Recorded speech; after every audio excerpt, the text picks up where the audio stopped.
Hi, Misha here, and as promised, doing a closer look at a particular specific F-16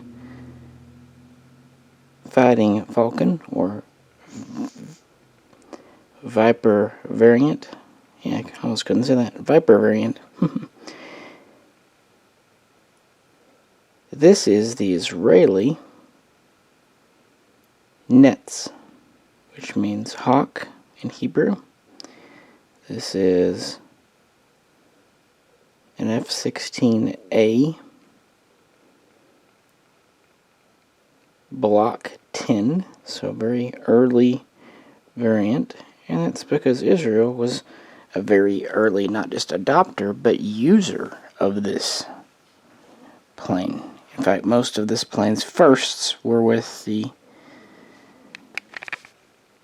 Israeli Air Force, IAF. And Israel has had a long history with the F-16, and a pretty good one too.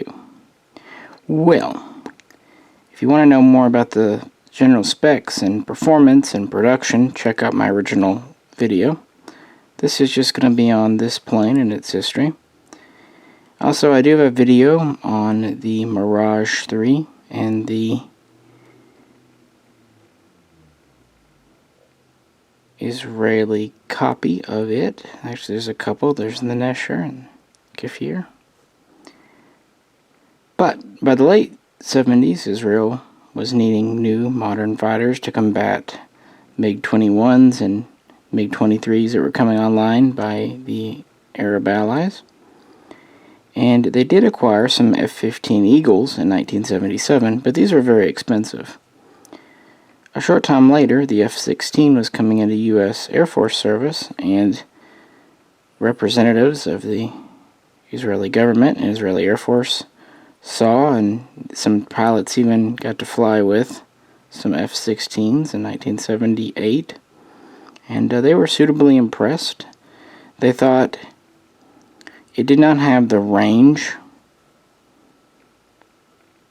and dogfighting performance of an F-15, but the price would allow them to purchase more, and it was kind of a quantity over quality, and they did have F-15s, so kind of they took a similar approach to what America's Air Force did as well, by having both. Well, in 79, as fortune would have it, in order, there was originally 79 F-16As intended for Persia, Iran, was obviously not delivered because the Shah was overturned and the radical religious government came into power. So these were offered to Israel under a program known as Peace Marble. And the idea, these planes would be provided to them for defensive use only. And a big ceremony was held in January of 1980 presenting. And then actually the IAF started to receive the first planes in July, August of that year. They would continue to receive shipments. These would all be Block 10, although some were older Block 1s or 5s that were updated. The majority were the A, the single seat, but some were the B, the two-seat.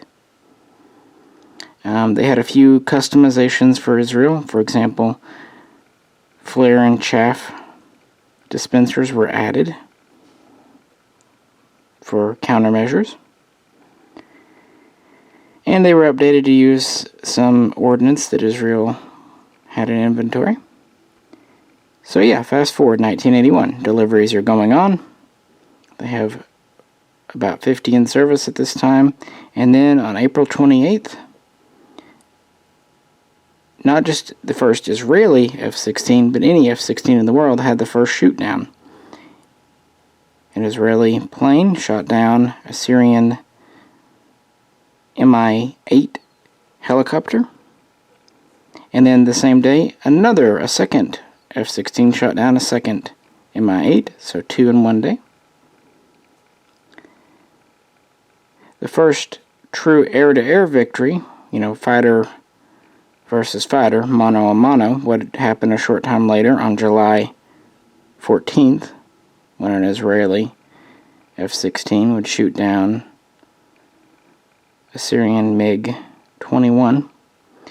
But this plane's biggest claim to fame, and what this model's from, is what happened on June 7th, 1981. That was the day when a flight of Israeli F-16s escorted by F-15s with no provocation, no warning, struck an Iraqi power plant where Saddam Hussein was trying to refine uranium and build a nuclear bomb in secret. Well, the Mossad had found out about this pretty early on, 1977, and it was kind of a political hot potato in Israel what to do. They were afraid that Iraq would use nukes against Israel. To be fair to them, Saddam had made some posturing and pretty aggressive statements, but on the other hand, he was fighting Iran at the time, so he could have used it against them. Hard to say. He was definitely a nutter enough to use it. It's also worth pointing out he claims he felt he needed nukes because Israel themselves had developed nuclear weapons in secret a couple of decades earlier. Either way, he said, she said, this isn't a political channel. Just talking about the planes. And what they did, regardless if you think it was right or wrong, and I'm not saying what I feel one way or the other, the mission itself was daring and very impressive. 8 F-16s were fitted up with 3 fuel tanks. By the way, this one has all 3, but I don't think I can install the center line one with it on the stand. So, it just has 2. And 2 2,000-pound high-explosive iron bombs, no laser-guided fanciness, and then some missiles for self-defense. These would be flying 1,000 miles, which is outside of the F-16's range envelope. They would also be flying very low, 100 feet, give or take, to avoid radar and anti-aircraft. And on top of that, they would be flying over multiple sovereign nations, including Saudi Arabia. Yeah. So, 2 bombs each, total of 16 bombs. And these were escorted by 6 F-15s. They flew, they made it, they had just enough fuel with the 3 external tanks plus the internals. Each plane would come in on a run, drop its bombs on the power plant, the reactor building, and then leave. And they timed it perfectly right at dusk when visibility is kind of at its poorest. And also, about the same time, the people that were normally in charge of anti-aircraft and monitoring were having dinner.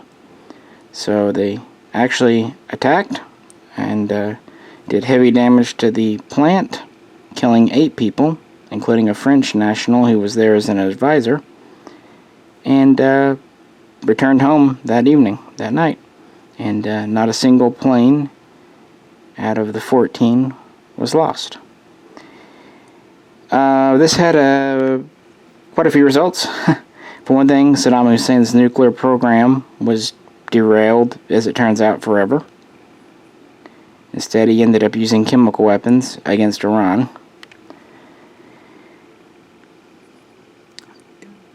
Politically, in Israel, it was pretty popular, but America condemned it. The government condemned it because these planes were given to them for defense, so it made America look very bad. Keep in mind that Israel and Iraq were not at a state of war. Interestingly, though, more in private or as an individual, President Reagan, who had just taken office that time, praised the operation, at least the technical side of it. But his administration did have to suspend delivering the last of the Peace Marble F-16As, the Netz, at least for a brief time. By August, he was able to, kind of resume and deliver the last planes in late 1981. Yeah, you can read about it. It was very interesting. One other thing it did, it really emboldened Israel and got them in the notion of preemptive strikes, which would really contribute in the next couple of years when they invaded Lebanon because of PLO activity there and installations, camps. They were using Lebanon to shoot rockets and missiles into Israel, and of course that drug Syria in, so that started a war wherein again the F-16s, now 75, were used heavily. They are credited with downing 44 primarily Syrian aircraft in that war, with no combat losses of F-16s. This is also the same time that the F-16 met the MiG-23 in a dogfight and came on top, which is pretty good because the MiG-23, while a little bit older than the F-16, was still a very modern fighter, and it was a swing wing, and yeah. So as things cooled down, 1986, America and Israel, Israel is now forgiven by America, they start talking about Peace Marble II. In the next year, America starts delivering another 75 F-16s.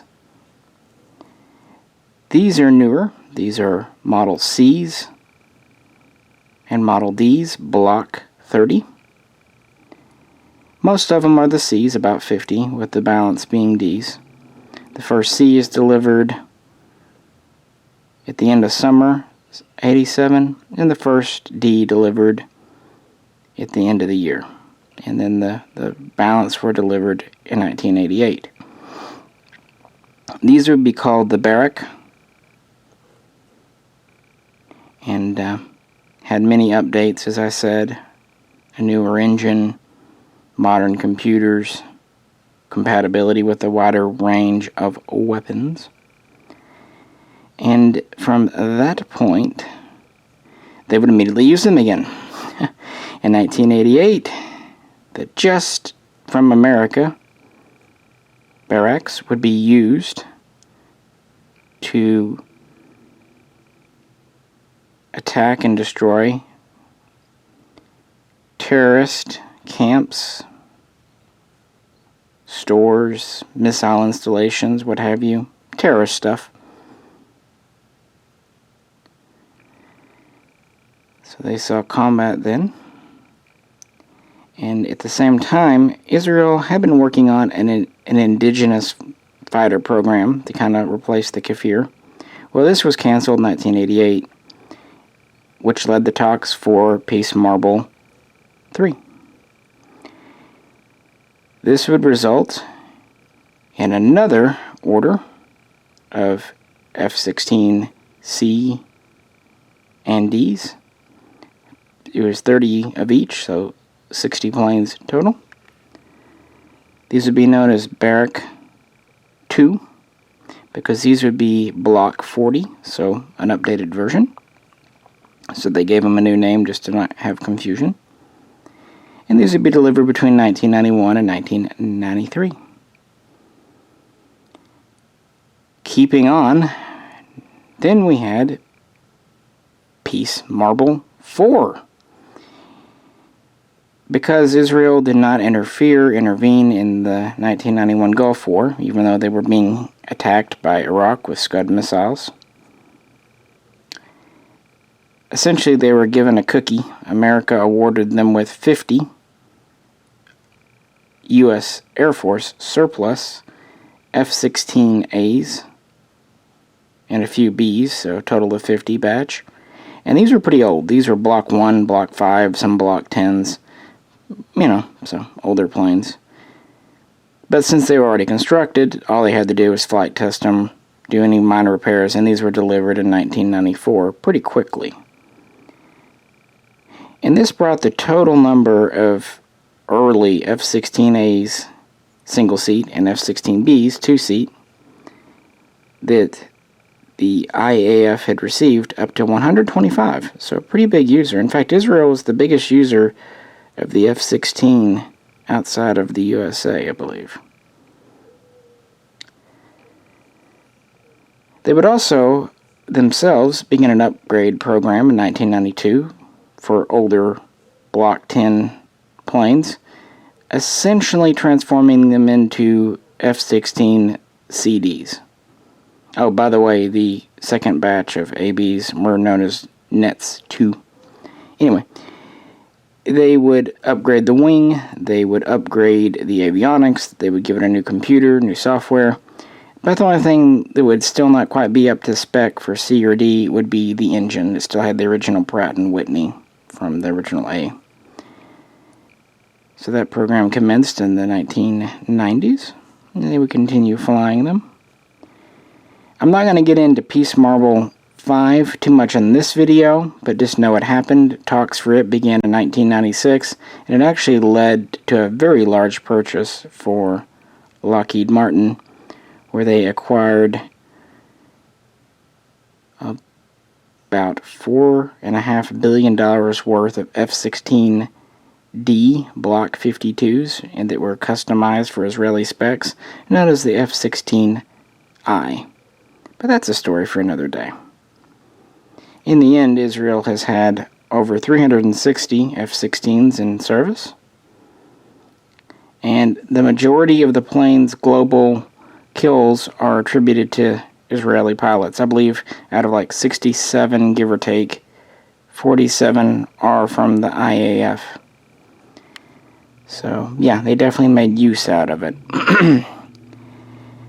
The older planes, A's and B's, were kept in frontline service for a time after the upgrade, but eventually were retired out as advanced trainers and/or aggressor aircraft, where they were used by the Red Dragons for a number of years during the 21st century. But then I believe it was around 2016, December, the IAF had a retirement ceremony for the Netz, the original plane. I would presume the Netz 2 as well, where they gave it glowing commendations and basically gently put it out to pasture. It's worth saying that these original F-16s, even though they don't have a lot of the modern advancements, they are lighter and a little more nimble. So in some ways they're a better little dogfighter than newer ones. So out of the 125 that they had, they considered 40 to be flyable. They did some light refurbishment and repair, and then they put them on the surplus market. So if you want an F-16 of your very own, Israel will probably sell you one.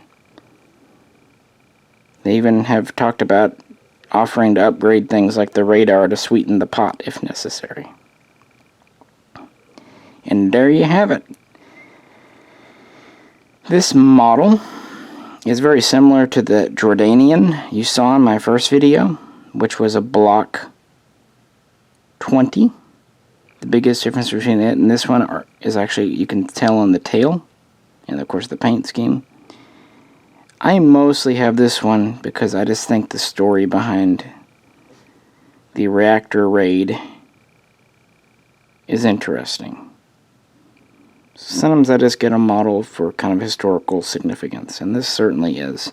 This plane also took place in the Lebanon Invasion War and shot down additional planes there. It's your typical Hobbymaster 1/72 scale diecast. Has the typical features of their F-16s. Hinge canopy, they can be propped open or closed. Pilot figure, landing gear up or down. Ordnance comes with, as you saw, 3 fuel tanks, total of 4 missiles, and 2 2,000-pound bombs, just as it should. And it comes with a stand. It's a neat model, but it's pretty typical, pretty standard, but I like it. Hey, if nothing else, the little F-16 doesn't take up a lot of shelf room. I just wish they would find a way at Hobbymaster where you could put on your centerline tanks. Most of these planes, when you get them, if you want to use either a centerline missile or tank, you just can't do it and put it on the stand because the stand uses that hole or slot to plug in. Kind of wish they'd go more to a cradle system if they want to do that, because having the 3 tanks is just so iconic for this particular fighter. But that's a small complaint. Alrighty guys, I appreciate you tuning in. Any questions or would like to talk about the F-16? Let's do it in the comments. As always, thank you. This is Misha, and I'll catch you very soon next time.